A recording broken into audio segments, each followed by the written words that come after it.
Oi, eu sou o Alisson e eu vou falar um pouquinho sobre população em situação de rua no Brasil.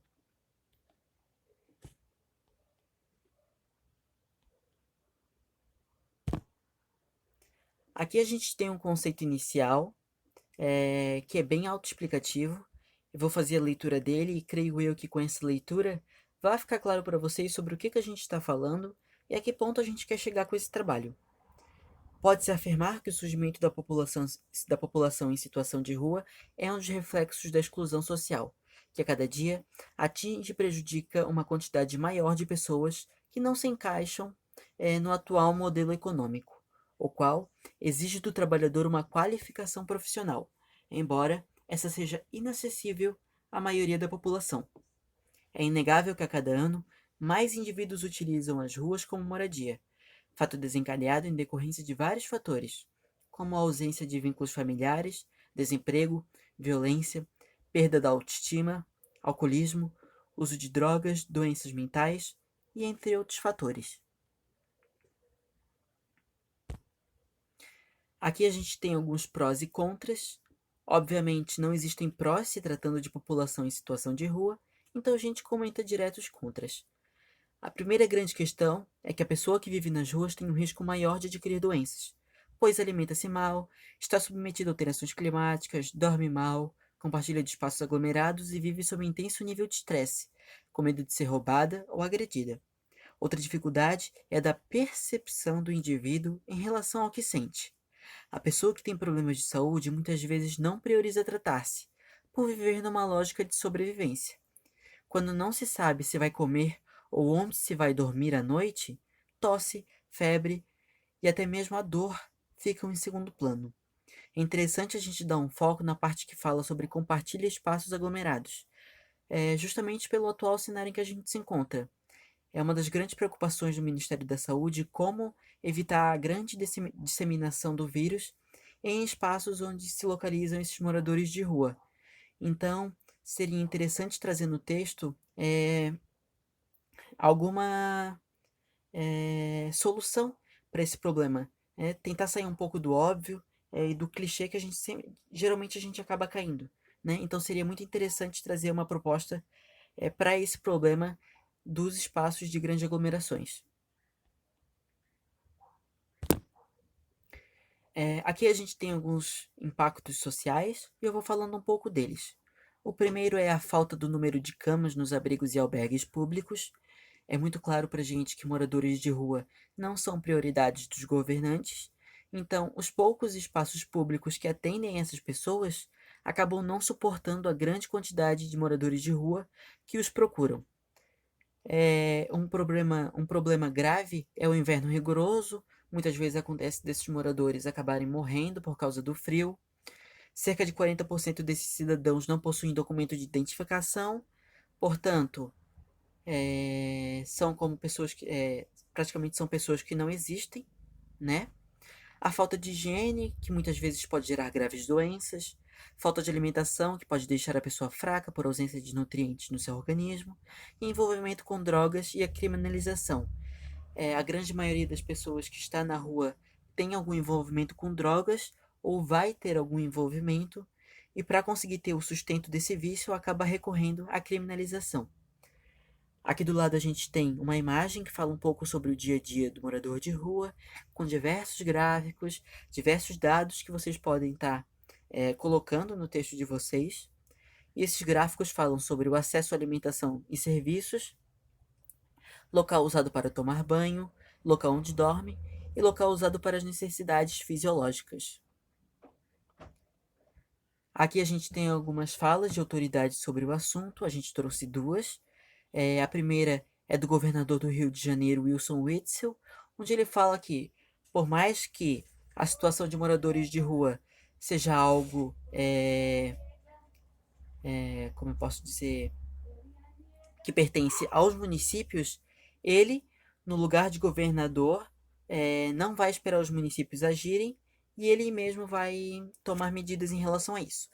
E a segunda é uma fala do Tarso de Melo, onde ele comenta que, ao meu ver, a existência de moradores de rua alerta para verdades revoltantes sobre o significado político, econômico e cultural desse sistema que, de tantas maneiras, despreza a vida.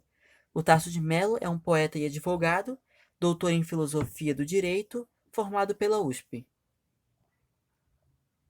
Aqui a gente tem algumas polêmicas, a gente trouxe 3. A primeira fala que cobertores, colchões e outros pertences de moradores de rua foram recolhidos pelo governo de Curitiba.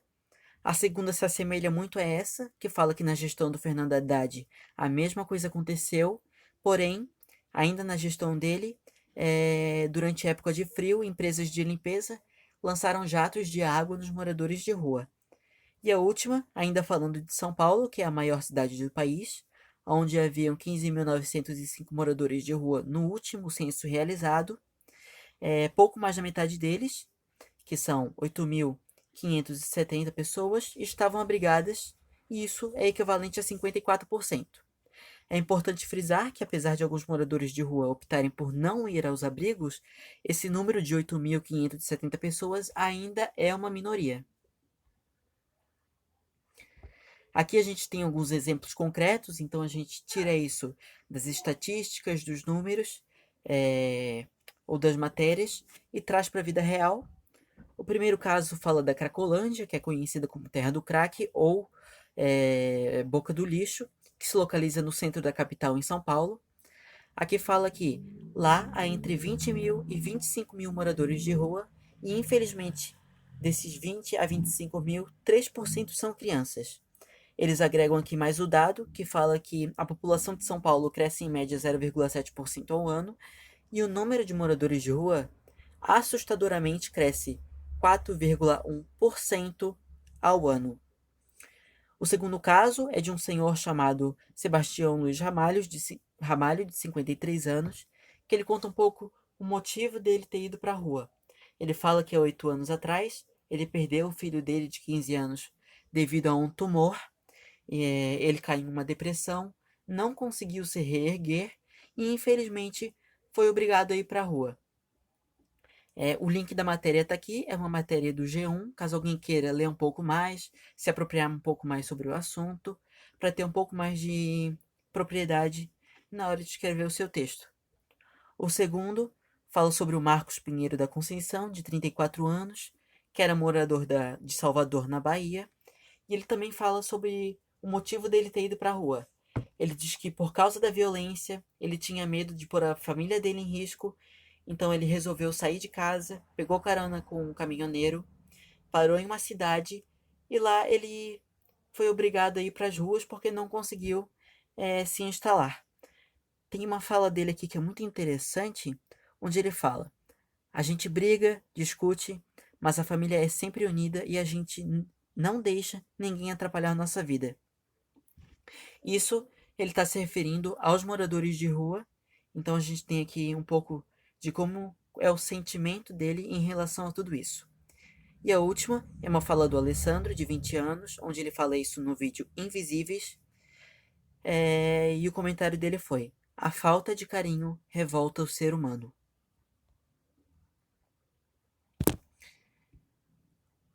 Peraí, que eu pulei demais. Só um momento. Aqui. Não, só um momento, por favor.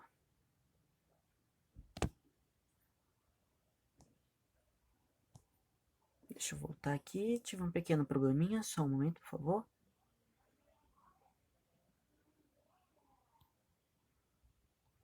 Aqui.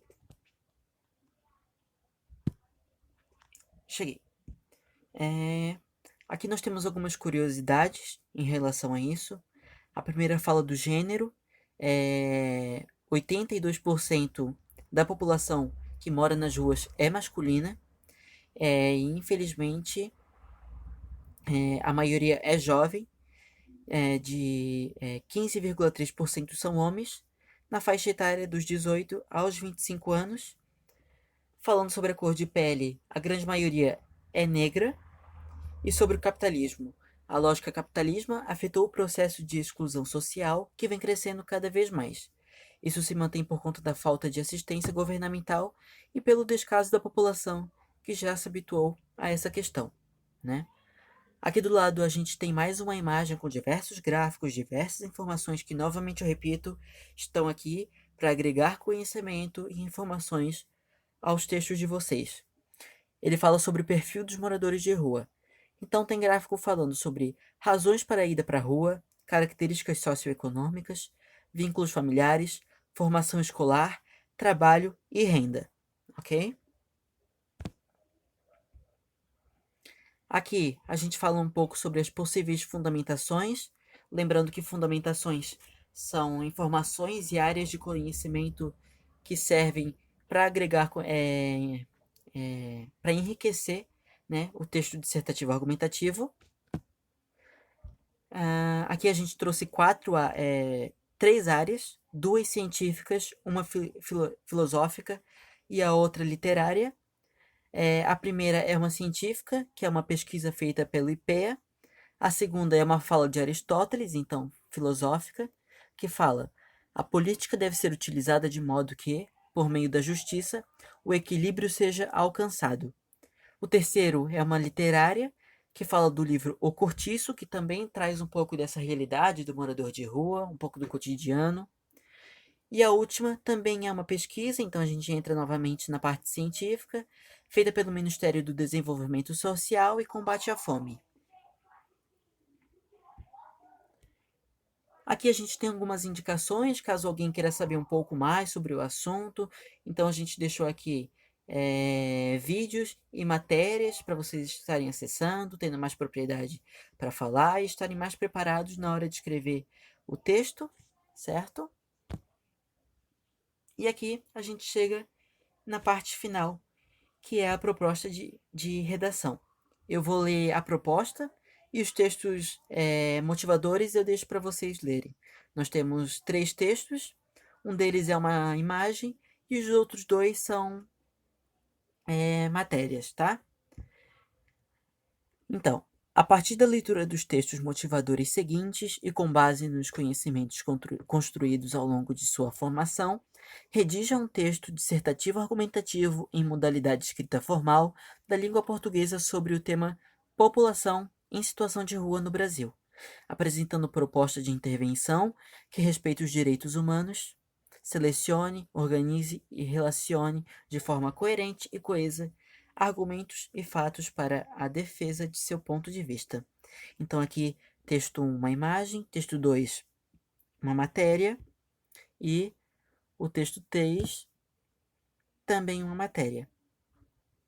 Com isso, a gente chega no final do nosso trabalho. Aqui a gente tem as fontes, caso alguém queira acessar, conferir, tudo mais. Esse trabalho foi feito pelo Alisson, pela Beatriz e pela Franciele. Caso alguém tenha alguma dúvida e queira entrar em contato com a gente, nosso número está no grupo da sala. E se a gente puder, a gente ajuda vocês. Muito obrigado por estarem aqui até aqui me assistindo.